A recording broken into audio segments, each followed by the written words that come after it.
రోజు జనసేన పార్టీలో చేరిన పెద్దలు, పార్లమెంట్ సభ్యులు శ్రీ వల్లభనేని బాలశౌరి గారికి మనస్ఫూర్తిగా జనసేన తరపు నుంచి, జనసేన నాయకుల తరపు నుంచి,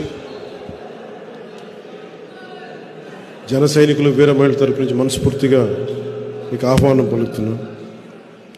అలాగే వారి అబ్బాయి శ్రీ వల్లభనేని అనుదీప్ గారికి కూడా మనస్ఫూర్తిగా జనసేనలో చేరినందుకు మనస్ఫూర్తిగా వారికి అందరి తరపున ఆహ్వానం పలుకుతూ ఉన్నాను.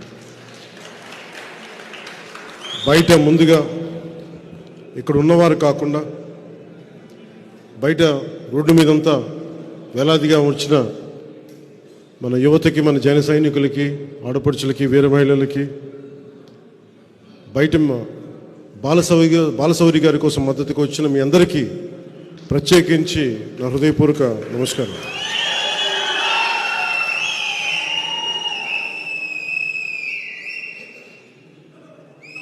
అలాగే మా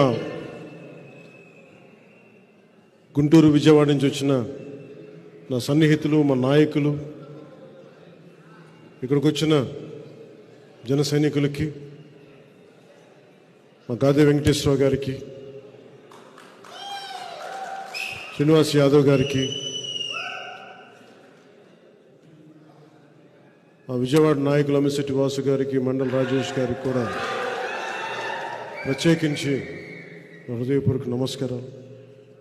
ఇక్కడ ఆసీనులైన ఆడపడుచులకి, మహిళలకి, అక్క చెల్లెలకి, ప్రతి ఒక్కరికి నా హృదయపూర్వక నమస్కారం.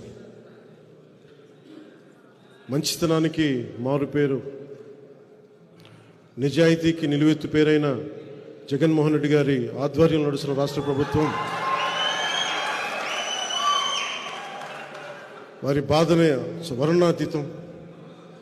చాలా బాధపడుతూ ఉన్నారు. ఆయన అందరూ ఇబ్బంది పెట్టేస్తున్నట్టు, ఆయన ఒక అర్జునుడిలాగా, మేమందరం కౌరవుల్లాగా,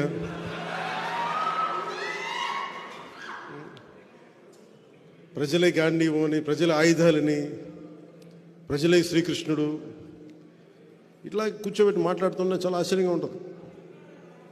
అర్జునుడు ద్రౌపదిని కౌరవులు నిండు సభలో అవమానం చేశారు. నిండు సభలో కౌరవులు. అర్జునుడు తనకి ఆడపడుచులను ఎప్పుడు రక్షించాడు, కానీ ఎప్పుడు తోలునాడలేదు. జగన్ అర్జునుడిగా పోల్చుకోవడం చాలా హాస్యాస్పదంగా ఉంటుంది. సొంత చెల్లెల్ని, షర్మిల గారిని అత్యంత నీచంగా మాట్లాడుతూ ఉంటే ఎంకరేజ్ చేసే వ్యక్తి అతను అర్జునుడితో పోల్చుకుంటున్నాడు.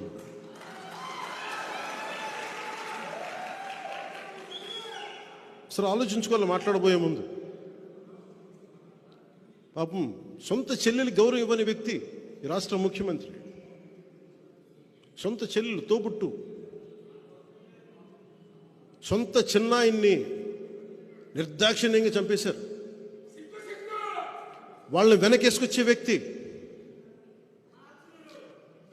వివేకానంద రెడ్డి గారి కూతురు సునీత గారు, నాకు రక్షణ లేదు, చంపేస్తానని ఫోన్లు వస్తున్నాయని ఆవిడ చెప్తా ఉంటే ఇలాంటి వ్యక్తి అర్జునుడితో పోల్చుకుంటా ఉన్నాడు.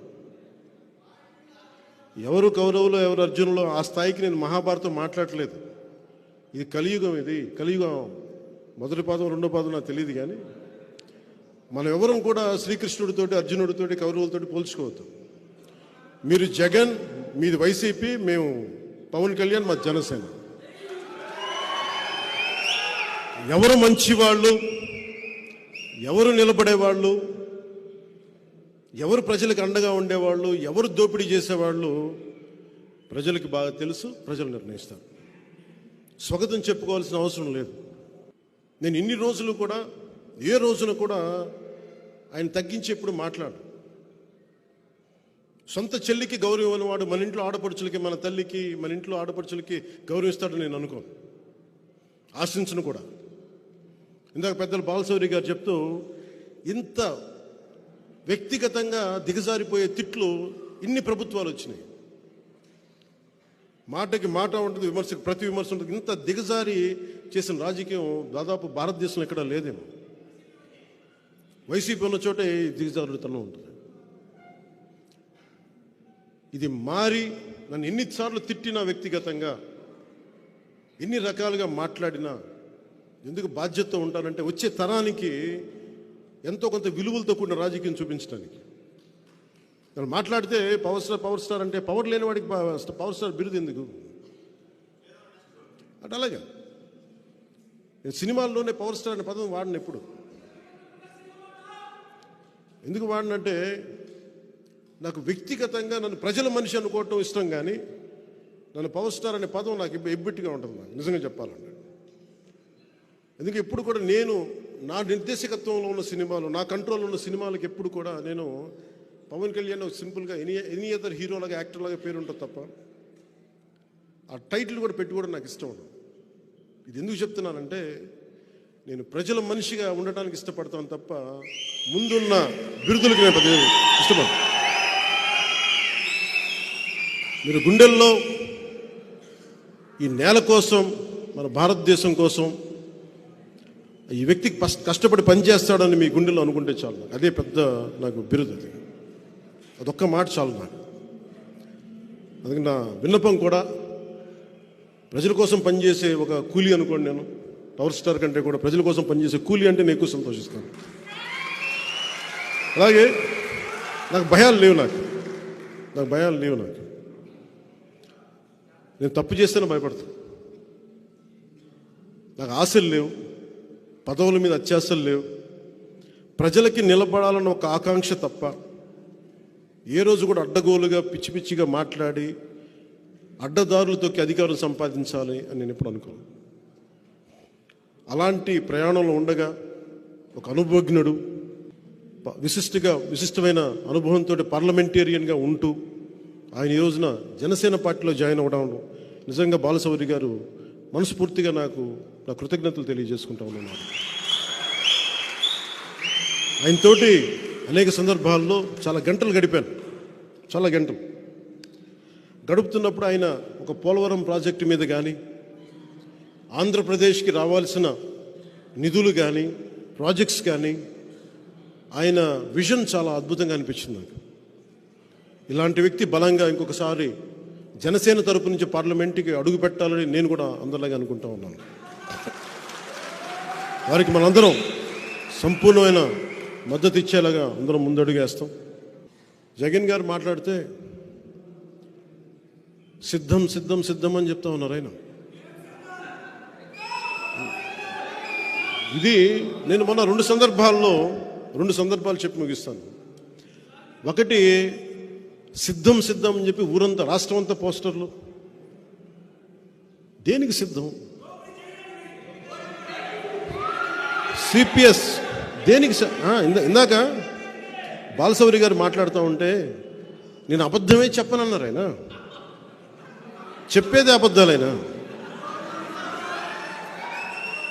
అంటే నేను రాగానే సిపిఎస్ రద్దు చేస్తానని చెప్పాడు. అలాగే టీచర్ల పోస్టుల దగ్గర నుంచి డిఎస్సి అన్ని నోటిఫికేషన్స్ ఇస్తానని చెప్పారు, అది చేయలే. అలాగే మద్యపానాన్ని నిషేధిస్తామని చెప్పారు ఆయన. అవన్నీ మర్చిపోయాను కన్వీనియంట్గా. ఇలా చెప్పుకుంటూ వెళ్తే అంతు లేదు అబద్ధాల లిస్టుకి. జగన్ గారు మీరు బాధపడకండి, మేము వస్తున్నాం, ఎన్నికల రంగంలోకి అడుగు పెడుతున్నాం. మేము మౌనంగా ఉన్నామని చెప్పి ఏం ఆలోచించట్లేదు అనుకోకండి. వస్తాం, ఎన్నికల రంగంలోకి వస్తున్నాం. ప్రతిరోజు సభ పెడతాం, మిమ్మల్ని ఎండగడతాం. మాటకి మాట కాదు, పాకిస్తాం మాటలతోటి. మాటలు కత్తుల్లా వస్తాయి, మీకు ఇబ్బంది పెడతాయి. భయపడకండి మీరేమి. మీరు లక్షల మందితో సభలు పెట్టుకోండి. స్కూల్ పిల్లలకి ఇంటర్మీడియట్ ఎగ్జామ్స్ రద్దు చేసి మరి మీరు సభలు నడుపుకోండి. అన్నిటికీ బదులు చెల్లించాల్సిన సమయం వస్తుంది. ప్రతిదీ నేను చాలా అత్యంత అరుదుగా కానీ నిర్ణయించుకోను. ఒక నిర్ణయం తీసుకునేటప్పుడు చావో రేవోనో పెట్టి నిర్ణయం తీసుకుంటాను. 2014లో పార్టీ పెట్టేటప్పుడు ఈరోజు ఉంటే ఉంటాం, పోతే పోతాం, కానీ ఒక సత్యాన్ని ఆవిష్కరింపజేసి చచ్చిపోవాలని నిర్ణయించుకున్నాను.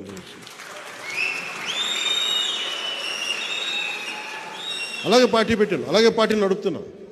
పార్టీకి నిధులు కాదు కావాల్సింది, పార్టీకి కావాల్సింది మనందరినీ కలిపే ఒక భావం. మనందరం పూసలం, మనందరం ఆ భావంతో కట్టబడ్డ పూసలం మనందరం. భావం పోయినప్పుడు పూసలు ఎగిరిపోతాయి. ఎంత బలమైన దండ అవ్వాలంటే జనసేన అది తెంపలేనిది అవ్వాలి. సో భావమే మన కట్టుబడి, అందుకనే మనకి 7 సూత్రాల దారంతో మనందరం కట్టుబడి ఉన్నాం ఈ రోజున. అదే 7 సూత్రాల ఈ దండకి ఇంకొక మణిహారమైన బాలసవరి గారు వచ్చారు, ఇంకో మాణిక్యం. మేమందరం కలిసి ఈ రాష్ట్ర ప్రయోజనాల కోసం పనిచేస్తాం, రాష్ట్ర భవిష్యత్తు కోసం పనిచేస్తాం. నేను ఎప్పుడు కూడా వచ్చే ఎన్నికల గురించి ఎప్పుడు వచ్చే తరాల కోసం ఆలోచిస్తాను. ఒక రాజకీయ నాయకుడు వచ్చే ఎన్నికల కోసం ఆలోచిస్తాడు, ఒక రాజనీతిజ్ఞుడు వచ్చే తరం కోసం ఆలోచిస్తాడు. ఎప్పుడో చిన్నప్పుడు చదువుకున్న పాఠం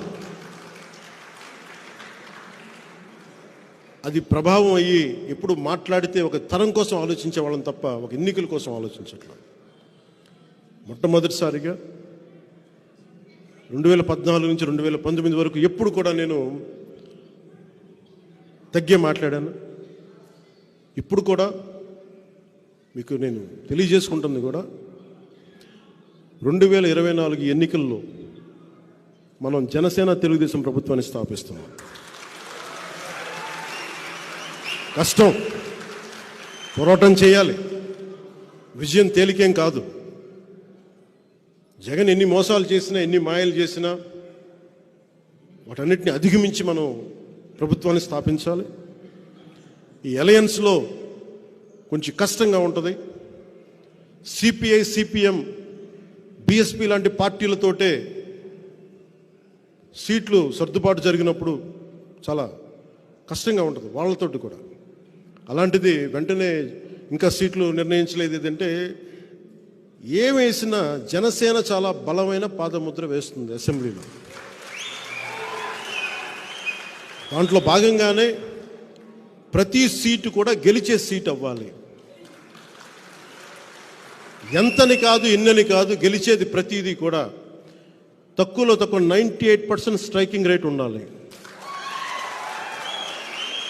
దాంట్లో దిశగా కసరత్తు చేస్తూ ఉన్నాం. అందుకని మీ అందరి ఆశీస్సులు కావాలి, మీ అందరి అభిమానం కావాలి, మీ అందరి పార్టిసిపేషన్ కావాలి. దీంట్లో మేమందరం ఉండి రాష్ట్రాన్ని రక్షించుకుందాం. జగన్ అనే ఒక దుర్మార్గపు పాలన నుంచి రాష్ట్రాన్ని సంరక్షించుకోకపోతే ఎన్నికల్లో ఇంకా మనం ఊహించలేము. 5 సంవత్సరాల్లో ఇంత దౌర్భాగ్యపు స్థితికి వెళ్ళిపోయినప్పుడు ఇంకొకసారి వస్తే ఏం జరుగుతుందో మీరు అందరూ ఆలోచించండి. నేను కోరుకుంటుంది కూడా ఈ ఎన్నికలకి బలంగా సమిష్టిగా అందరూ నిలబడకపోతే, కులాలకి అతీతంగా మనం నిలబడకపోతే ఇంకొకసారి ఏరి కోరి దుర్మార్గ పాలన తెచ్చుకోవాల్సి వస్తుంది. అందుకని నేను అన్నిటినీ దాటి రాష్ట్ర ప్రయోజనాల కోసమే ఈ రోజున నిలబడి ఉన్నాం. ఆ దిశగానే ఎలాంటి నాయకులు వచ్చినా కానీ అందరిని ఒకటే కోరుకుంటాం, ఈ ఎన్నికలకి మద్దతుగా నిలబడండి, కలిసి ప్రయాణం చేద్దాం, భవిష్యత్తులో అందరం కలిసి రాష్ట్రాన్ని నిర్మించుకుందాం. దీంట్లో భాగంగా పడ్డ ప్రతి కష్టానికి గుర్తింపు వచ్చేలాగా, అందరికీ పదవులు వచ్చేలాగా, అది చిన్నపాటి ఒక వార్డు మెంబర్ స్థాయి నుంచి రాజ్యసభ దాకా అందరికీ దాన్ని దృష్టిలో పెట్టుకొని దాన్ని ముందుకు తీసుకెళ్తాం. ఎవరిని మర్చిపోం, ఎవరిని వదలం. అందుకని దీన్ని దృష్టిలో పెట్టుకుని అందరూ మీ ఆశీస్సులు కావాలి మనస్ఫూర్తిగా కోరుకుంటూ, ఈ అరుదైన అవకాశాన్ని ఇచ్చిన మీ అందరితో ఇంటరాక్ట్ అరుదైన అవకాశాన్ని ఇచ్చిన అందరికీ కూడా, పెద్ద ర్యాలీ చేసుకుంటూ వచ్చారు బయట ఉన్న విశేషమైన అభిమానులందరికీ, జనసేన మద్దతుదారులందరికీ ప్రత్యేకించి నా హృదయపూర్వక ధన్యవాదాలు.